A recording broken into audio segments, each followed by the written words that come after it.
membuat city car yang berbentuk hatchback. Dulu dikenal untuk melawan Honda Jazz, GD3, dan Toyota Yaris Bakpao. Merupakan mobil yang terkompak dari lawan-lawannya dan ternyata merupakan turunan yang legendary dari sebuah hatchback. Ini adalah Suzuki Swift GT2 generasi pertama. YouTube, selamat datang di channel Motomobi. Used car review untuk menambah wawasan Anda mengenai mobil-mobil yang dulu pernah terlihat di jalanan.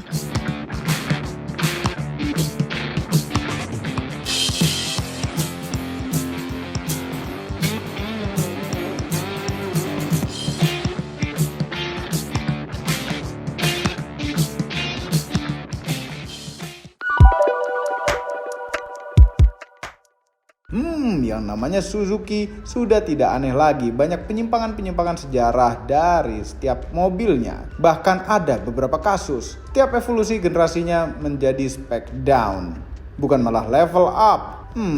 Ya kita sebut saja seperti Baleno yang tadinya untuk melawan Corolla atau Civic menjadi minder dan turun ke kelas Yaris atau Jazz. Atau yang unik ada di beberapa kasus di mana Suzuki menciptakan saudara tirinya seperti Suzuki Every atau Suzuki Futura yang merupakan saudara tiri dari turunan legendary Suzuki Carry. Lalu bagaimana dengan Suzuki Swift? Ini mungkin Suzuki bingung terlalu banyak nama yang dipakai untuk satu mobil ini. Ada yang bilang Suzuki Swift, ada juga yang bilang Suzuki Cultus. Ada juga nama versi rebadge-nya seperti Geo Metro, Holden Barina, Pontiac Firefly, Isuzu Geminet, atau di Indonesia namanya menjadi Suzuki Forza. Oke, sebenarnya nama-nama tersebut dimulai dari tahun 1983. Apabila di Jepang namanya adalah Suzuki Swift, atau di luar Jepang namanya jadi berbeda-beda. Kebetulan yang ada di Indonesia namanya adalah Suzuki Forza. Dan kebetulan juga di Indonesia kebagian versi yang build up-nya yang jumlah pintunya hanya 3. Kemudian karena banyaknya antusias, maka tahun 1985 muncullah Suzuki Forza rakitan lokal yang pintunya berjumlah 4. 5 sama bagasi. Lanjut ke generasi selanjutnya tahun 1990 yang namanya bukan Forza lagi, tapi diubah menjadi Suzuki Amenity. Padahal secara global namanya masih Suzuki Swift atau Suzuki Cultus. Heran. Mobil ini pernah direview oleh mamang-mamang itu. Nonton apabila ingin. Jadi kapan nama Suzuki Swift ini resmi secara global menjadi terkenal?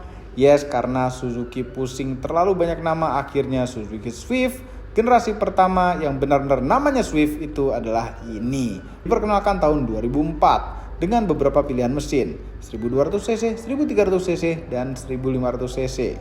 Oh iya, ada lagi yang paling kencang dengan mesin 1600cc. Ada juga dieselnya sebenarnya, 1300cc. Tapi yang masuk ke Indonesia hanya yang varian 1500cc. Dengan tipe GL dan GT. Selanjutnya generasi keduanya masuk ke Indonesia juga tahun 2010 dengan bentuk seperti ini dan dimensinya sedikit melar dari generasi pertamanya.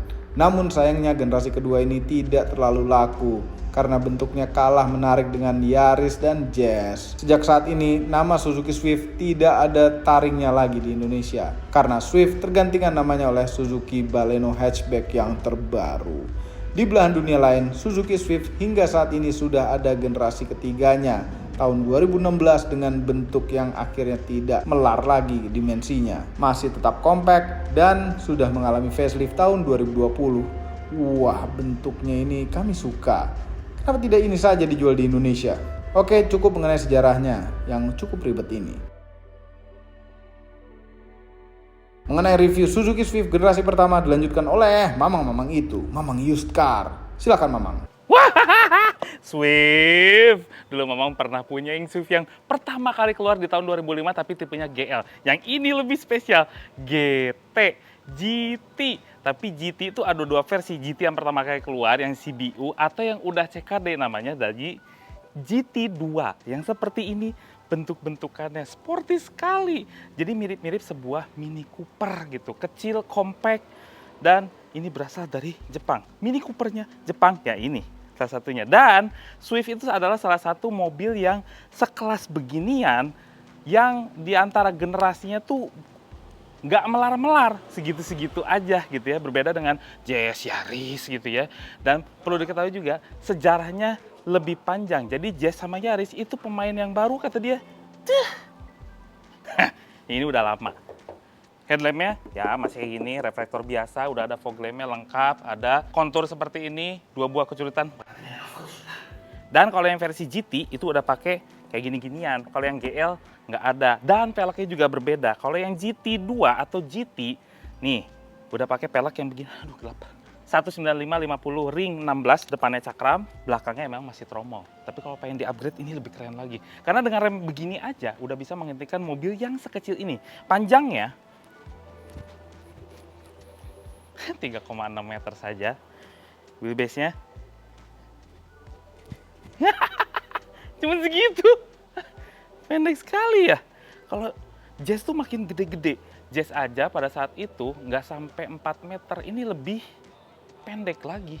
Iya, ini lebih pendek lagi daripada Jazz atau Yaris pada saat itu. Nih, udah pakai tarik-tarikan seperti ini. Spionnya juga compact. Enak dilihatnya gitu loh. Makanya sekarang lagi banyak peminatnya.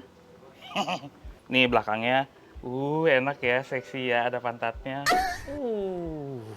Nih belakang-belakangnya juga. Jadi kalau tipe yang GT2 2007 atau 2008 ke atas, udah kayak gini, agak bening kalau yang GT-nya. Kalau yang pertama kali itu bureng gitu loh. Ini udah kelihatan reflektor-reflektor dalamnya.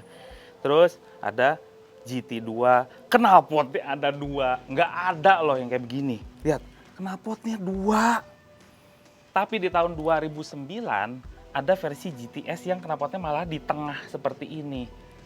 Mamang sih lebih suka yang pertama sama yang kedua seperti ini yang terpisah. Lampu mundurnya di bawah seperti ini. Jadi rally banget bentuknya. Nah, salah satu kelemahan si Swift. Bagasinya lihat, kecil sekali. Ini ditaruhin kayak gini aja, habis. Lihat bawahnya. Tuh kan? Gini aja, nggak ada apa-apa. Tapi ini tinggi ya, jadi kalau ini dilepas, ini sangat dalam bagasinya. Itu aja kelebihan. Ya, ini nurun ke Baleno jadinya. Kayak gini-gini. Tinggi kalau itu, tapi kecil atasnya. Ada lampunya juga. Keras sih, emang ya, keras semua ya. Pada zaman itu, mobil ini tuh termasuk ya, dibanding LCGC sekarang mirip-mirip seperti itu harganya. Mobil-mobil kecil yang relatif murah. Sama kayak Jazz juga, sama kayak Yaris juga. Duduknya empuk banget, ini joknya empuk. Cuma memang nggak ada apa-apa, nggak ada armrest. Headrestnya cuma 2, di tengahnya nggak kebagian. Pembagian kursinya kebalik. Ini 60, ini 40. Biasanya kan di sini 40, ini 60. Ini kebalik. Nampannya cukup kecil. Seat bar. Tempat nyimpen barangnya cuma di sini doang. Sini 1, cup holder 1, udah. Selain itu, kalau bawa botol, sini. Sama sih, power window, terus juga ada nggak ada retract, cuman electric mirror doang. Power window lock sama central lock. Dah, selesai. Lupa, Mama kan suka nge-review kursi, karena kursi itu paling the best. Ini empuk, saya supportnya gede-gede, dan kalau kita duduk itu ngerasa dipeluk. Terus udah ada head adjuster. Itu keren sih. Wah. Setirnya kayak gini. Pencet-pencetannya sebelah kiri kanan ini kayak klakson tapi kayak dipisah gitu. Kan? Itu doang. Dah.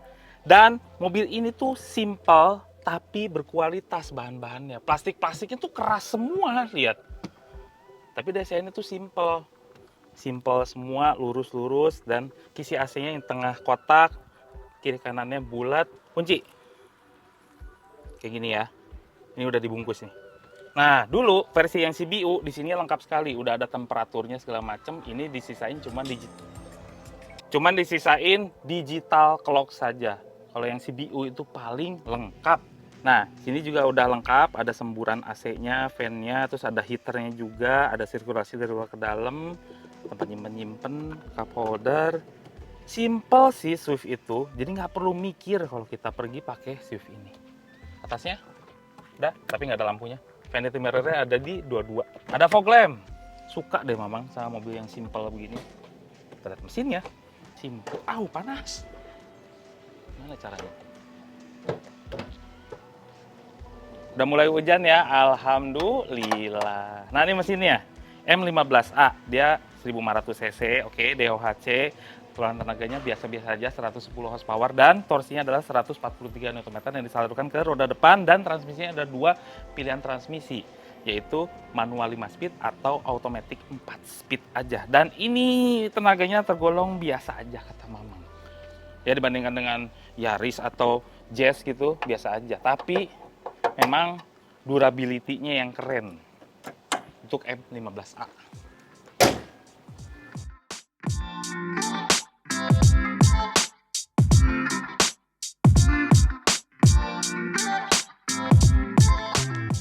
Wah, Mamang jadi nostalgia naik Swift lagi. Dulu Mamang kan punya yang GL ya, dan ini adalah tipe GT yang paling mahalnya pada saat itu. Cuman ada lagi yang lebih mahal lagi, yaitu Swift GT Sport.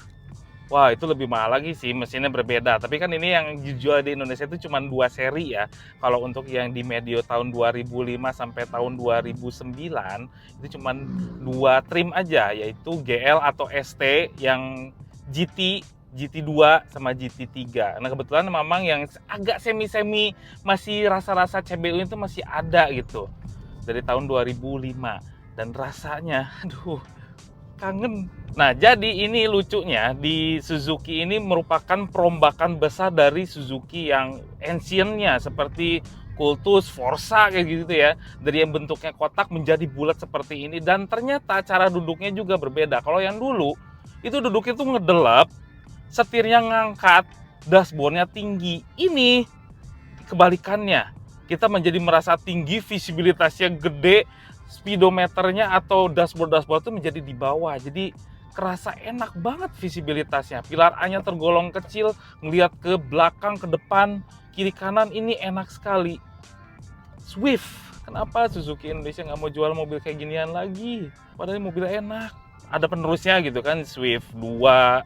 Tapi setelah itu udah, karena desainnya terlalu India yang kedua. Cuman yang ini masih enak dilihat, masih bahkan orang tuh masih menganggap ini kayak mobil Eropa ya. Ya karena dia mengambil unsur-unsur kayak Mini Cooper-nya gitu. Compact, kecil, gesit, tapi dia Jepang gitu. Masih ada Eropanya juga tapi itu pinter ya, Swift yang generasi pertama yang paling Mamang suka. Untungnya Mamang dapat unit yang keren, yang flawless. Kilometernya masih tergolong rendah, 106.000 kilometer. Dan kalau misalnya pengen beli mobil ini, unit ini sedang lagi dalam keadaan jual. Harganya memang di atas rata-rata karena memang unitnya juga bagus.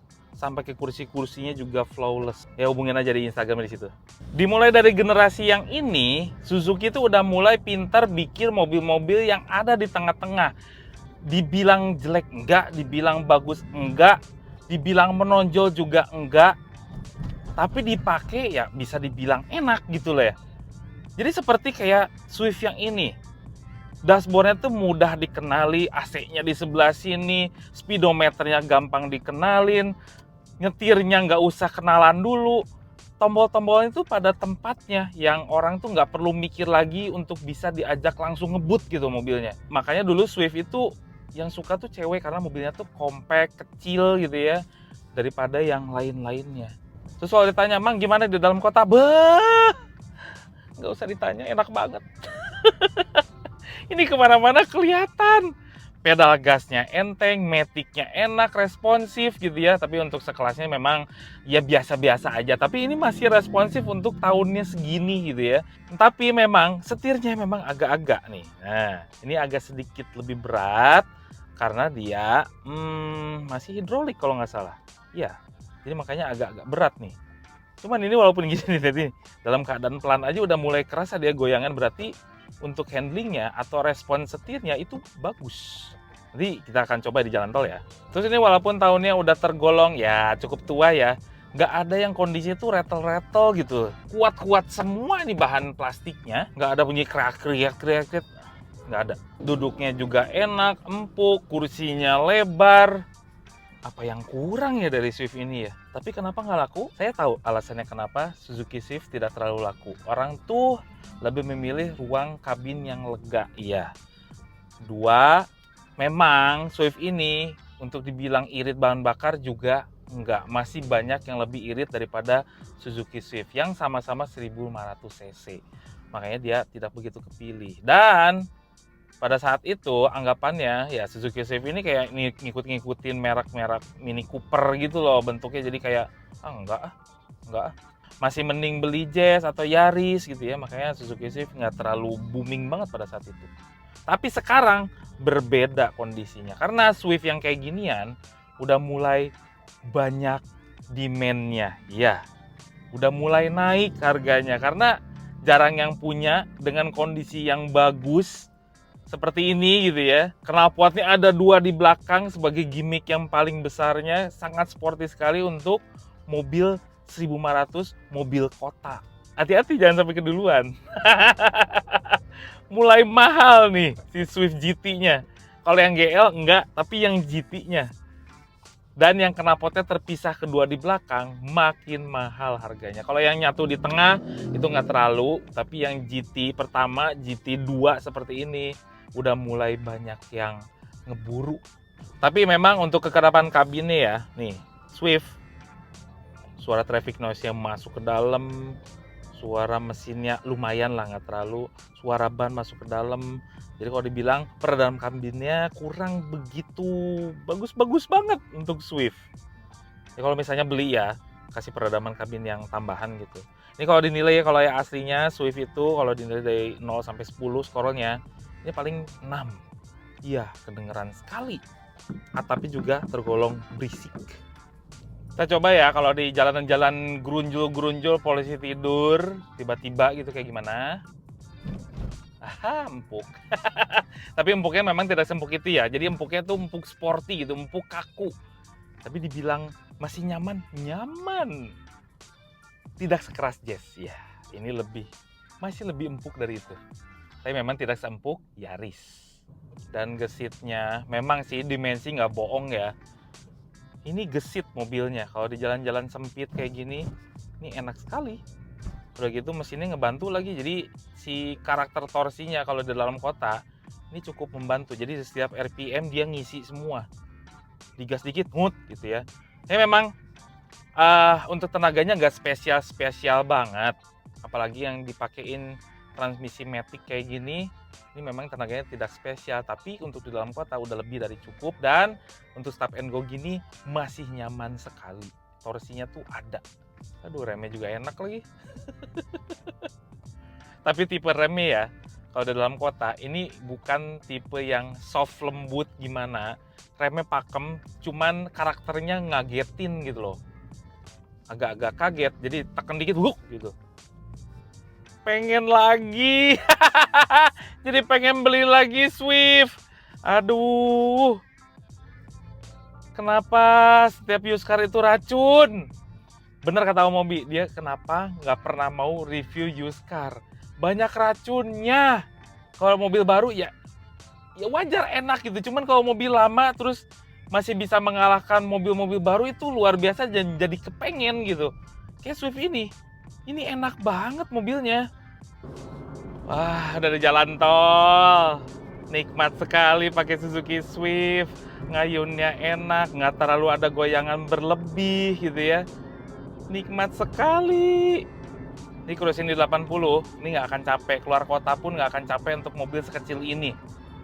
Aduh, enaknya. Cuma memang ini ya, jadi agak suara ban itu agak ngeganggu.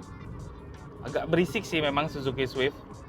Dan catatan penting lainnya adalah tenaganya.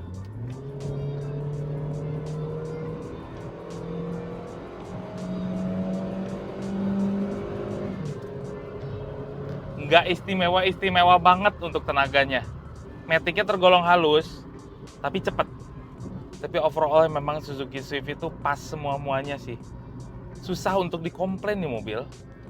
Yang menjadi komplain terbesar adalah karena karakteristik masyarakat Indonesia itu sendiri pengen mobil yang kecil tapi gede dalamnya. Ya memang Suzuki Swift bukan itu peruntukannya. Cuman kalau untuk build quality, bodi luar, dalamnya, materialnya yang dipakai itu bagus-bagus semua kalau untuk Suzuki Swift. Karena dia Suzuki Swift juga, harga jualnya tuh masih kayak di bawah Jazz, Yaris gitu ya. Kecuali untuk yang GT, yang versi GT 123 itu harganya agak-agak spesial memang. Jadi apakah mau Mamang Ya kondisi bekas seperti ini yang enak ditawarin sama LCGC yang baru. Ya jelas ini. Enak sekali nih mobil. Overall mengenai Suzuki Swift GT2, mobil perkotaan yang cocok untuk Anda yang suka dengan penampilan sporty, handling yang gesit, dan perawatan yang relatif mudah. Penampilannya membuat Anda terlihat muda untuk yang tua. Yes, kami jarang melihat orang tua berumur 50 tahun ke atas naik mobil ini sebenarnya. Karena rata-rata yang tua naik Yaris yang lebih konvensional. Atau ibu-ibu yang lebih suka Jazz yang praktis untuk anak sekolahan. Nah, Swift GT2 ini lebih ke anak muda untuk berkomuter ke kampus, lebih dinamis tanpa memperdulikan seberapa praktis mobilnya. Yes, Swift tidak sepraktis dan seirit rivalnya, namun penampilannya membuat Anda tampak lebih muda. Mengenai harganya, Suzuki Swift khusus untuk tipe GT dan GT2 memang agak unik karena berbeda dengan yang tipe GL. Di marketplace untuk yang GT2 seperti ini punya range harga dari 80-an sampai 120 jutaan, tergantung kondisi. Mahal? Kami juga aneh dengan fenomena kenapa GT lebih mahal daripada yang GL. Semua ini ada opini pribadi saya dan mamang itu. Kami tidak dibayar oleh siapapun dan apapun yang terlihat pada video ini. Jangan lupa tekan tombol jempol ke atas dan subscribe channel Motomobi, Omobi, dan Mesmobi apabila belum berikut dengan tombol loncengnya. Share video ini ke seluruh dunia melalui sosial media Anda dan jangan lupa follow sosial media kami semua termasuk Instagram. Cek motomobinews.id untuk berita-berita otomotif terbaru. Terima kasih telah menonton.